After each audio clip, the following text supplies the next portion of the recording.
علی گڑھ اور بھارت میں نہیں سیکھی اردو، امریکہ میں سیکھا اردو۔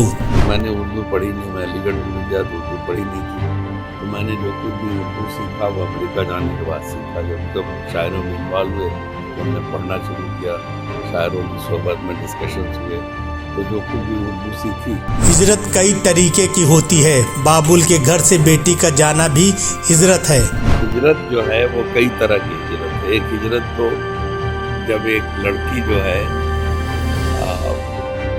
اپنے گھر کا آنگن چھوڑ کر کے بابل کی چوکھٹ تک جاتی، بابل کا آنگن چھوڑ کے سسرال کی چوکھٹ جاتی، ہوگی ایک ہجرت۔ اردو اور ہندی دو سگی بہنیں ہیں، ہندی بڑی بہن اور اردو چھوٹی بہن ہے۔ اردو جو ہے اور ہندی دو سگی بہنیں ہیں، بیسیکلی ہندی بڑی بہن ہے، اردو چھوٹی بہن۔ یہ الگ بات ہے کہ دونوں بہنیں جو ہیں دو الگ الگ ماحول میں پلی بڑھی، الگ الگ ان کا مزاج بنا، الگ الگ رنگ چڑھا اور الگ الگ کپڑے پہن لیے۔ نارد منی نے دو سگی بہنوں کو دو سوتن بتا دیا۔ نارد منی نے دو سگی بہنوں کو دو سوتن بتا دیا، تو پرابلم یہ ہوا۔ اردو دنیا کی واحد سیکولر زبان ہے۔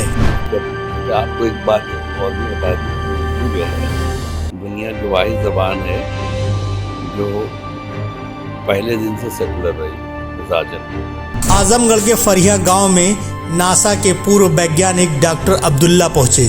ڈاکٹر عبداللہ نے امریکہ واشنگٹن میں اردو کا بول بالا کیا۔ ویگیانک ہونے کے ساتھ ساتھ ڈاکٹر عبداللہ اردو کے مشہور شاعر بھی ہیں۔ اعظم گڑھ کے فریہ گاؤں کے مول نواسی ڈاکٹر عبداللہ سے ہمارے سنوادداتا عمیر اعظمی نے ملاقات کی۔ پیش ہے خاص رپورٹ۔ نمسکار، آپ دیکھ رہے ہیں نیوز ٹائم نیشن، میں ہوں آپ کے ساتھ عمیر اعظمی۔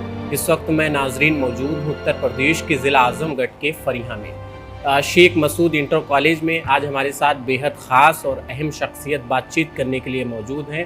آپ ناسا کے ویگیانک رہے اور آپ جو ہے میتھمیٹیشین ہیں، اور ہمارے ساتھ بات چیت کرنے کے لیے موجود ہیں عبداللہ صاحب۔ آئیے ہم بات چیت کرتے ہیں ڈاکٹر عبداللہ صاحب سے۔ آپ شاعر بھی ہیں۔ سب سے پہلے بہت بہت استقبال ہے آپ کا۔ بہت شکریہ آپ کا۔ سر، پہلا سوال عبداللہ صاحب ہمارا آپ سے یہ ہے، جس طریقے سے آپ واشنگٹن امریکہ میں رہتے ہیں اور آپ سائنٹسٹ بھی رہے، تو امریکہ جیسے ملک میں جہاں پہ اردو کا دور دور تک بول بالا نہیں ہے، تو کن کن مشکلات کا آپ کو سامنا کرنا پڑا اردو کو تعارف کرانے میں؟ لمبی کہانی ہے، میں آپ کو یہ بتا دوں، جب ہم گئے تو اردو کے حوالے سے نہیں، ایک وہاں پہ اس زمانے میں 1968 وغیرہ میں ویتنام کی وار چل رہی تھی، تو وہاں پہ تمام مختلف یونیورسٹی کی کیمپسز پہ بہت ایجیٹیشن بڑے بڑے ہو رہے تھے۔ تو ہم جس یونیورسٹی میں پڑھتے تھے وہاں اسٹوڈنٹ یونین کی سیڑھی پہ بیٹھ کے ایک ڈیمونسٹریشن دیکھ رہے تھے، تو زندگی میں پہلی مرتبہ ہمیں ایسا محسوس ہوا کہ جو اجتماعی آواز ہے اس میں کتنی قوت ہوتی ہے۔ تو اسی وقت ایک پارلیمنٹ میں بل تھا اس وقت کہ علی گڑھ کا اور بنارس کا نام بدل دیا جائے، وہاں سے ہندو ہٹا دیں، یہاں سے مسلم ہٹا دیں۔ تو میں نے یہ سوچا کہ اگر دنیا بھر کے اتنے بڑے بڑے شہر ہیں وہاں پہ جو علی گڑھ والے لوگ ہیں ان کی ایک انجمن بنے اور ان کا ایک ہمارا نیٹ ورک ہو، تو ہماری جو اجتماعی آواز ہے اس کے ذریعے ہم علی گڑھ کے لیے کچھ بہتری کا کام کر سکتے ہیں۔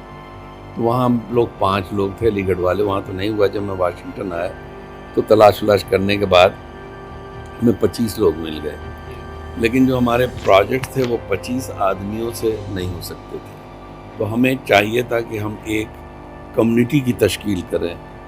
کمیونٹی کا مطلب ساؤتھ ایشین کمیونٹی، جو ریلیجس بیس کمیونٹی نہیں تھی بلکہ کلچر بیس کمیونٹی تھی، اور کلچر بیس کمیونٹی میں ہم نے اردو بیس کمیونٹی کریٹ کرنے کی کوشش کی، جس میں جو بنگلہ دیشی اردو اسپیکنگ یا پاکستانی یا انڈینس ہوں۔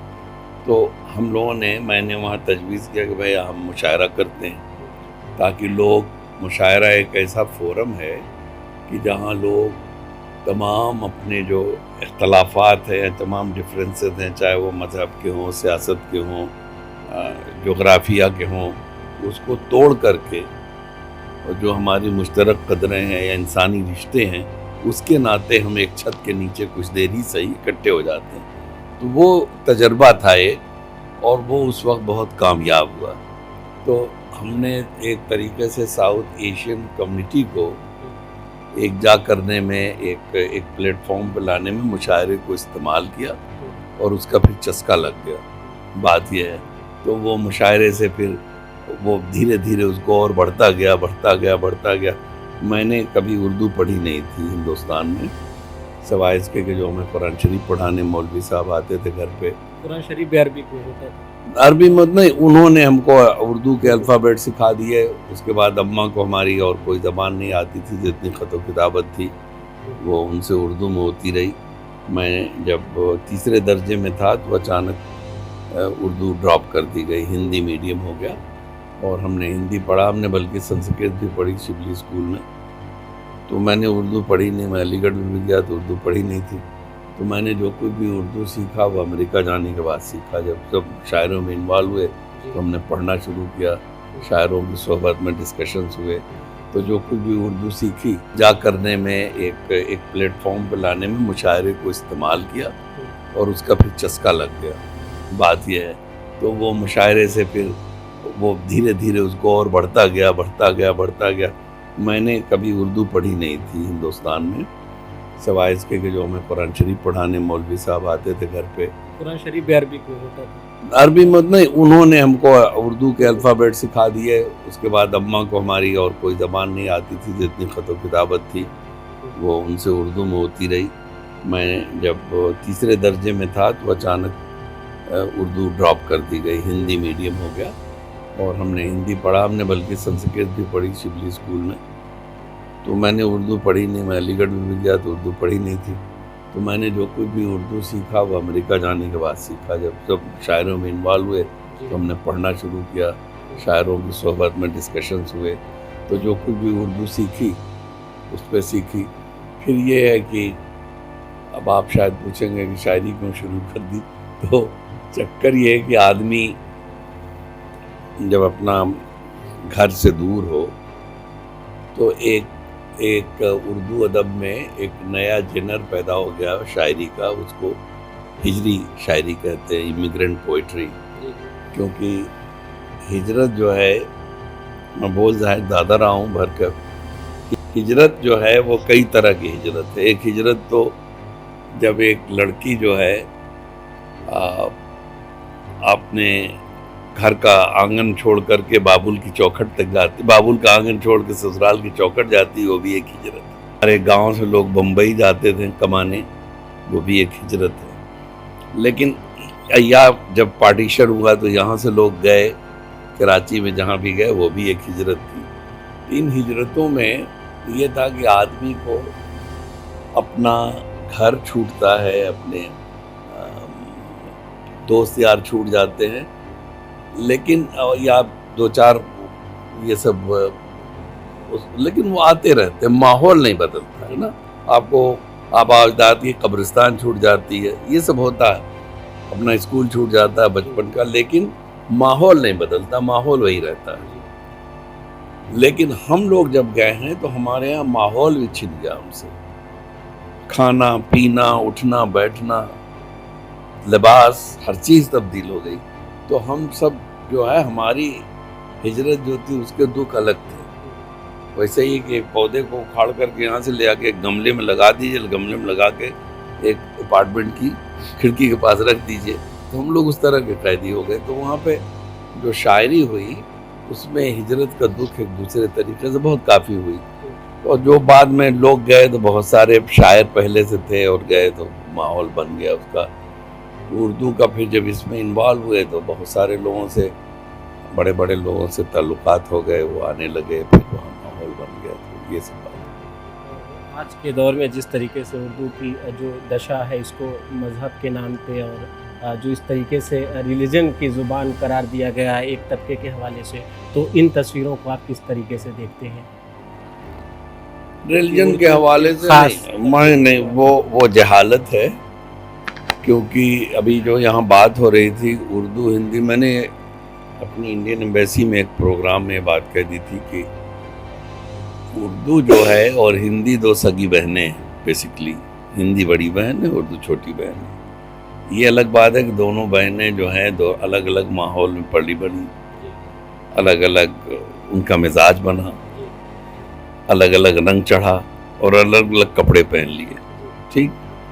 اور پھر ہوا کہ جب پارٹیشن میں سے پہلے ایک کہانی آپ کو اگر ضرورت پڑی بتا دوں. پارٹیشن کے بعد سے یہ ہوا کہ سیاست بیچ میں آ گئی اور نارد منی نے 2 سگی بہنوں کو 2 سوتن بتا دیا. تو پرابلم یہ ہوئے اب اس میں کسی ایک کمیونٹی کے نہیں، آپ اس میں جو لوگوں کو عزیز ہو. بقول جاوید اختر ابھی اس میں کہہ رہے تھے ریختہ کے پروگرام میں کہ بھئی یہاں 10,000 کے قریب مجمع ہے، کہنے لگے بھئی زیادہ تر پنجابی ہے، تمہارے باپ داداؤں کی زبان تو اردو تھی، جو ہم نے کشمیر نہیں دیا تو اردو کیوں دے دی. تو یہ سوچ کی بات ہے. لیکن جن لوگوں کو زیادہ عزیز ہے، جس میں مسلم کمیونٹی کا یہ صحیح ہے کہ اردو ایک اس کا. اچھا آپ کو ایک بات اور بھی بتا دوں کہ اردو جو ہے دنیا کی واحد زبان ہے جو پہلے دن سے سیکولر رہی مزاجن، کیونکہ اور تمام زبانیں جو ہیں دنیا کی وہ ہم سے یا یہ کہ گاڈ کی کوئی نہ کوئی گاڈ کے پرشنسا سے یا ان کی تعریف سے گیتیں بنی ہیں اس میں. لیکن اردو واحد زبان ہے جو پہلے دن سے اینٹائی ایک طریقے سے سیکولر مزاج میں رہا. یہ الگ بات ہے کہ بعد میں نعتیہ کلام ہوئے، حمدیہ کلام ہوئے، اس میں کوئی بات نہیں، اور ہمارے مرثیے لکھے گئے. لیکن یہ بعد کی چیز ہے. اردو شروع ہوئی تو اس کا یہ مزاج نہیں تھا. تو اب یہ ہے سلسلہ. سوال اور اپنے آپ میں آپ کئی کتابوں کے آتھر بھی ہیں، جیسا ابھی سنا ہم نے. آپ کی ایک کتاب حال ہی میں منظر عام پر آنے والی ہے، ریت کی لہریں. تو یہ شعری سفر آپ کا شروع ہوا. آپ نے جس طریقے سے بتایا اردو تعلیمات بھی آپ کے پاس اتنی نہیں تھی، تو یہ کس طریقے سے ممکن ہوا؟ اتنی جلدی شاعری بھی آپ سیکھے، اردو سے ذوق اور شوق بھی پیدا ہوا، اس کے بعد کئی کتابیں بھی آپ کے منظر عام پر ہیں. منظر عام بہت سی کتابیں نہیں. دیکھیے میں وہ کتاب ریت کی لہریں تو چھپ گئی. میری دوسری کتاب جو ہے وہ انکہی باتیں ہیں. اور وہ انکہی باتیں جو ہیں وہ میں نے جیسا بتایا نا کہ جب شاعروں کی صحبت میں اٹھے بیٹھے اور ایک وقت آیا جو میں خود جو وہاں کے انوائرمنٹ میں رہ رہا تھا، جو میرے دوست یار تھے، جو کچھ تھی، ان سے مجھے تکلیف بہت پہنچی تھی. تو میری شاعری اس طرح سے شروع ہوئی. جب وہ شاعری شروع ہوئی تو ہم کوئی اتنے ریگولر شاعری نہیں کرتے. کوئی چیز دماغ پہ چڑھ جاتی تو 1 آدھ مہینے میں، سال میں اگر ہم 4-5 نظمیں لکھ لیں تو بڑی بات ہے.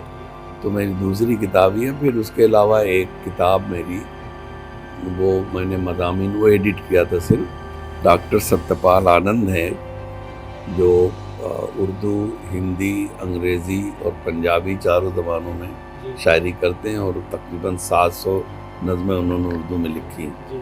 تو ان پہ جو ان کی شاعری کے بارے میں جو کچھ بھی لکھا گیا تو ان تمام مضامین کو اکٹھا کر کے میں نے ایڈٹ کیا تھا کہ ستیہ آنند کی نظم کا. آخری سوال آپ سے کہ جو ابھی آپ یہاں کالج میں آپ آئے، شیخ مسعود کالج میں، تو یہاں پہ جو بچوں نے پرفارمنس پیش کیے مختلف قسم کے، تو کیا آپ کے تاثرات کیا رہے اور کیا محسوس کیا آپ نے بچوں کے پرفارمنس کو دیکھ کر؟ ہمیں تو سچ واقعی میں صدق دل سے کہہ رہا ہوں کہ سرپرائز ہوا. ہم نے بھی یہاں اسکول میں پڑھا. جب تو ہمارا اسکول دوسرا تھا، پرائمری اسکول میں ٹاٹ پر بیٹھ کے پڑھ کر کے ہم لوگ اٹھ جاتے تھے. اس میں صرف میتھمیٹکس پڑھائی جاتی تھی. 5 سوال دے کے پیڑ کے نیچے بیٹھال دیتے تھے، آدھا دن ختم ہو جاتا تھا اس میں. لیکن تعلیم بدل گئی، سسٹم بدل گیا. بچوں بہت اچھا لگا جس پورے اعتماد کے ساتھ انہوں نے اپنی پرفارمنس دی، جو پروگرام کر رہے تھے، یا اس کے بعد جو ایگزیبیشن ہے اس میں جو ماڈلز وغیرہ بچوں نے، یہ یعنی اس لیول کے بچوں کے لیے بڑی بات تھی ان کا سوچنا. اور اس لیے مجھے سب سے اچھی بات یہ لگی کہ شاید یہ جو لوگوں کا دھیان والدین سے لے کر کے جو لوگ تعلیم دے رہے ہیں بہت زیادہ ہو گیا ہے کہ صرف پڑھانا نہیں امپورٹنٹ ہے، اچھی تعلیم دینا امپورٹنٹ ہے. اور اچھی تعلیم میں انسان کی جو شخصیت سازی جو ہے وہ بہت امپورٹنٹ ہوتی ہے. اسی کرم میں ہمارے ساتھ موجود ہیں اعظم گڑھ کے طرز و مزاح کے مشہور شاعر ایوب وفا صاحب. ایوب وفا صاحب، آج آپ اس پروگرام میں موجود رہے. آپ